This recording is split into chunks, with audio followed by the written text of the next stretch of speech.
Welcome to this tour of Black Diamond Mines Regional Preserve, presented by Save Mount Diablo. In the late 1800s, these hills bustled with industry. There were some 900 miners and miles of underground tunnels. It was the largest coal mining operation in California history. This was a coal mining area. Every tree was cut. The streams ran black with coal dust. They were acidic. This was an industrial wasteland. Nature largely has restored itself here to spectacular beauty and ecological health. Black Diamond Mines has so many different stories, cultural, resource, but what it really is a story about ecological restoration. We'll explore the story of that remarkable transformation in the most enjoyable way possible, by taking a hike. If you come on a clear day, you'll be able to see Mount Diablo and Altamont Pass to the south, the San Joaquin-Sacramento River Delta to the north, and maybe all the way to the peaks of the Sierra Nevada to the east. Our route is 6.6 miles long, with an elevation gain of 1,400 feet. It's a loop that starts and ends at the Summersville Townsite parking lot.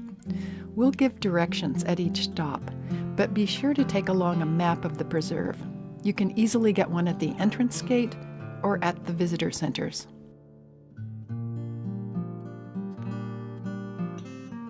One of the best things about this hike are the people going along with us. Seth Adams is Save Mount Diablo's Land Conservation Director. Scott Hein is a photographer, naturalist, and president of Save Mount Diablo.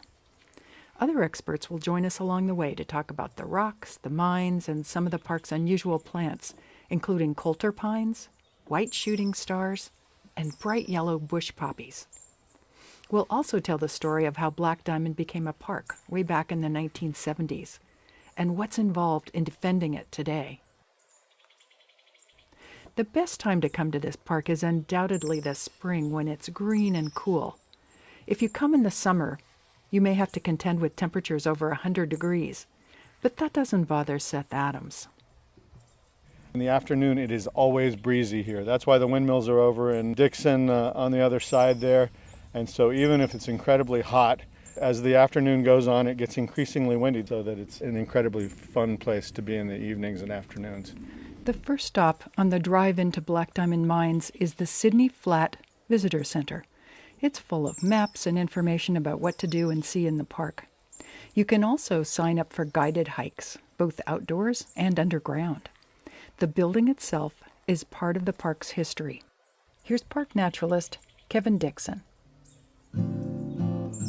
It was built up in the mining town of Summersville in the late 1800s. And when the mining boom here was over, people took their houses apart, piece by piece, board by board, nail by nail, and moved them down into towns nearby. This house made its way down to Antioch and was rebuilt there. The Park District discovered it in 1981 and brought it back up the hill on the back of a flatbed truck. The Great House Visitor Center is a short hike from the park's second parking lot, near the town site of Summersville. That visitor center was closed for construction when we made this guide in 2017, but it's generally open on weekends from March to November. Don't miss seeing it if you get a chance.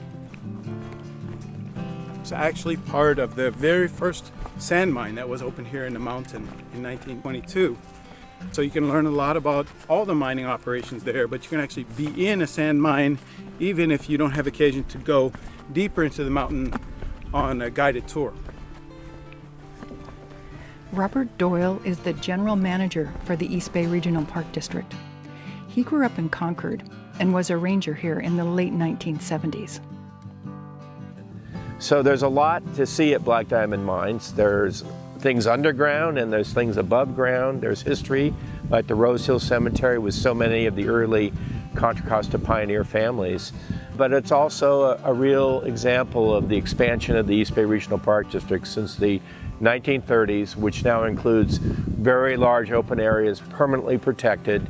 So enjoy this beautiful park and our other 65 parks and learn a lot about the history of our county and of the East Bay. Our hike begins at the Summersville Townsite parking area. See you there for segment 1.